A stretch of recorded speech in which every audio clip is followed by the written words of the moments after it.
Shalom saudaraku yang dikasihi oleh Tuhan, salam sejahtera buat kita semua. Kembali bersama saya dalam channel ini, dan kali ini Bapak Ibu Saudara sekalian, kita kembali melihat cuplikan video kesaksian tentang seorang murtadin, di mana dulunya adalah orang yang dalam tanda petik kehidupannya yang tampaknya sempurna.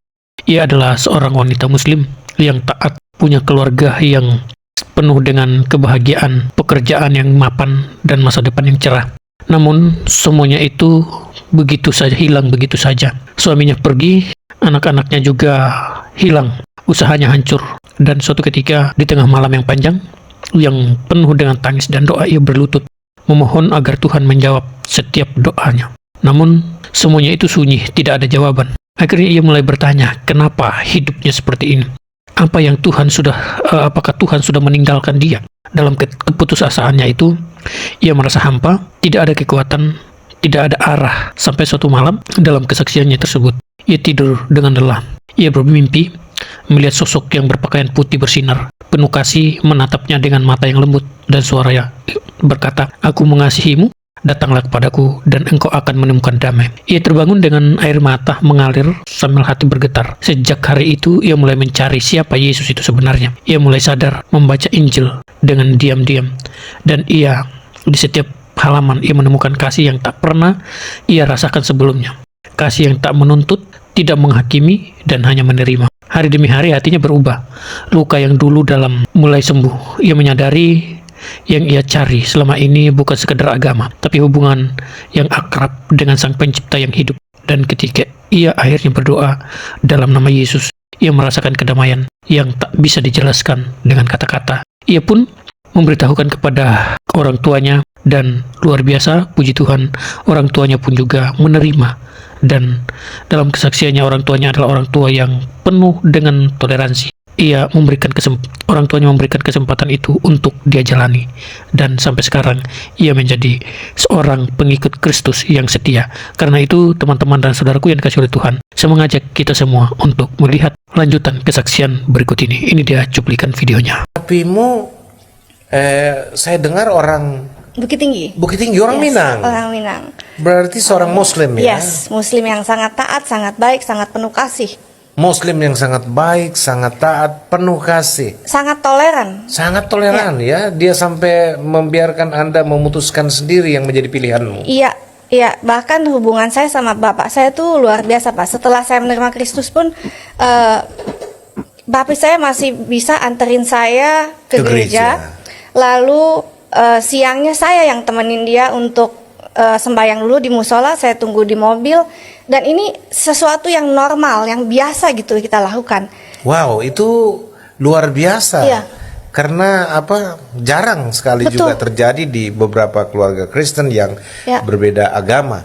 Tetapi sebagai anugerah yang Jovanka terima, bahwa ada papi yang berdarah Minang, seorang Muslim yang baik, yang taat, yang luar biasa mengasihi anak-anaknya dan sangat toleran. Ini kita beri respect buat papi ya, luar biasa. Dan beliau sudah tiada ya? Sudah tiada. Ini ceritanya sebenarnya udah agak lama ya, sekitar tahun saya terima Kristus itu tahun 2009. 2009 itu titik terendah hidup saya sebenarnya. Titik terendah hidupmu, oke. Titik terendah, saya bilang titik nadir istilahnya. Titik terendah saya bilang karena di titik itu saya kehilangan jati diri. Jadi perkawinan saya selesai, saya harus kembali ke Indonesia tanpa anak. Jadi otomatis saya kehilangan jati diri, kehilangan siapa diri saya gitu. Saya bukan istri siapa-siapa, bukan ibu siapa-siapa, nggak ada anak. Saya nggak ada pegangan sama sekali gitu. Jadi itu titik terendah saya. Dan di titik itu, di dalam kedepresian itu, saya juga nggak ada pekerjaan. Ada seorang teman yang approach saya, dia bilang, wah kamu gabung aja ke ministry kita, ke persekutuan doa, biar kita bantu doain.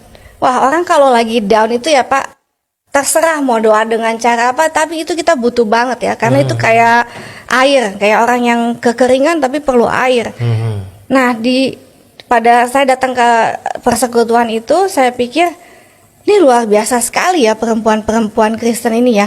Mereka nggak kenal saya, nggak tahu story saya, nggak tanya-tanya kenapa saya ada di situ, tapi mereka mau doain dan doanya mengena sekali, doanya bisa spesifik yang saya sedang alami gitu, keterpurukan yang amat sangat. Jadi pada saat mereka doa itu saya nggak bisa ngomong Pak, saya cuma bisa nangis.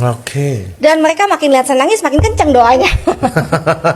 Waduh, itu saya bilang ini ada apa ini ya itu ya. Itu saya yakin tuh jamahan Tuhan ya. Amin. Dan dari situ mereka undang saya ke gereja mereka untuk hari Minggu berikutnya kan untuk hadir. Nah saya belum pernah datang ke gereja Kristen, saya nggak tahu tata ibadatnya seperti apa. Tapi lagi-lagi perasaan dipenuhi itu yang bikin saya pengen datang. Saya harus datang, saya bilang saya pengen tahu nih seperti apa orang-orang ini luar biasa gitu. Mereka mau doain strangers dengan sepenuh hati. Doakan strangers, iya kan? yang karena tidak tahu mereka histori Jovanka itu saya. bagaimana. Betul, tanpa mereka kepo, tanpa mereka tanya ada apa nih, kenapa, tanpa menjudge situasi saya, mereka mendoakan saya. Papi sudah tiada waktu. Jadi sempat berdoa buat Papi supaya dia juga menjadi orang yang Pak. percaya. Saya berbagai macam cara Pak, berbagai macam kisah-kisah lucu. Saya ajak ke sini, saya ajak ke sana. Ya puji Tuhan 3 kali ya saya ajak Papi saya untuk menemani saya beribadah. Yang awalnya nggak mau ikut ke dalam, sampai ikut ke dalam. Masuk gereja.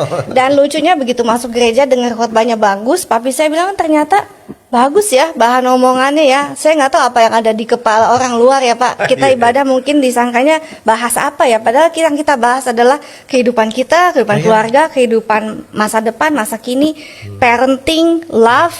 Sebenarnya yang dibahas di gereja itu adalah kehidupan sehari-hari yang semua orang butuh dengar gitu. Betul. Nah, jadi Papi saya suka, dan sebelum meninggal juga puji Tuhan ada hamba Tuhan yang sangat berjasa ya di hidup saya, tuh Bapak Saifuddin Ibrahim. Saifuddin Ibrahim. Ya. Wah, Om Sai, dengar nih. Saifuddin Ibrahim mesti dengar ini.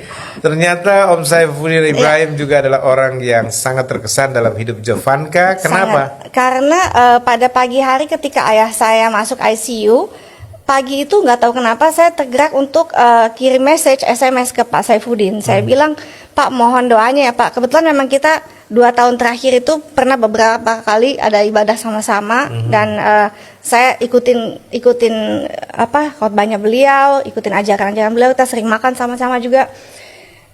Tapi udah lama 2 tahun ada jeda kita nggak ketemu. Nah tapi pagi itu saya nggak tahu kenapa saya reach out ke Pak Saifuddin. Saya bilang, Pak tolong bantu doa apa aja ya Pak. Saya nggak pikir apa-apa lagi, saya cuma minta bantu doa. Nah di mana, dia bilang, oh bapak saya ada di rumah sakit ini sekarang, makasih Pak doanya. That's it. Itu saya SMS sekitar jam 7 pagi. Jam 10 Pak Saifuddin ada di depan kamar ICU, coba Pak. Aduh, benar-benar itu buat saya sukacita yang amat sangat. Karena saya pikir, wah Tuhan izinkan ada orang lain yang mendoakan papi saya selama papi saya sedang berjuang melawan maut ya. Saya minta banget sama Tuhan, Tuhan jangan ambil dulu gitu sebelum papi saya menerima kebenaran. Jadi di situ kita berdoa bareng, kita ngobrol bareng dengan keluarga-keluarga yang lain juga Pak.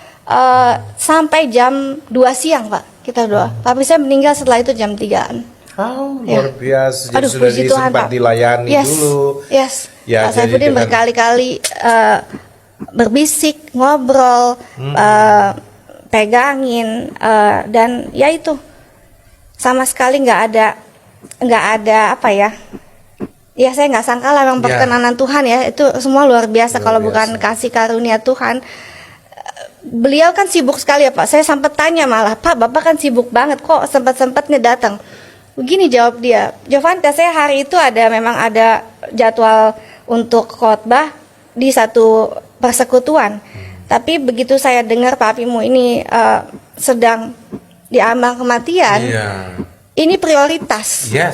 Jadi jiwa itu prioritas buat dia. Jadi saya berterima kasih sekali gitu ya bahwa Tuhan kirim Pak Saifuddin untuk bisa change schedule loh Pak. Dari sini akhirnya dia pindah jalan ke rumah sakit di tempat papi saya, dan kita ibadah sama-sama gitu, kita doain sama-sama. Dan saya percaya pelayanan itu membuahkan. Amin. Ya, kadangkala di ujung detik-detik kematian seseorang, kasih Tuhan dinyatakan. Itu seperti penjahat yang bertobat di sebelah kanan Yesus Iya, disalib, iya, ujung-ujung kematiannya dia serahkan hidupnya kepada Yesus. iya. Dan itu luar biasa ya. Ya. Kita yakin Papi juga Amin. sudah bersama-sama dengan Amin. Tuhan. Haleluya. Yang bikin saya juga terharu ya Pak sama kasih Tuhan Yesus itu, bahwa dia mencintai bukan cuma anak-anaknya yang Kristen ya Pak, dia mencari dombanya yang hilang. Betul. Jadi saya begitu baca Yohanes ya Pak, itu saya nggak bisa berhenti nangis, karena saya mau bilang sama Tuhan Yesus, saya bilang ya ampun Tuhan, itu aku yang udah lama banget kemana-mana ya jalan-jalan itu, setelah usia 35 tahun baru bisa ketemu apa yang dicari. Bukan bisa jalan-jalan, sudah terjebak di jurang lagi.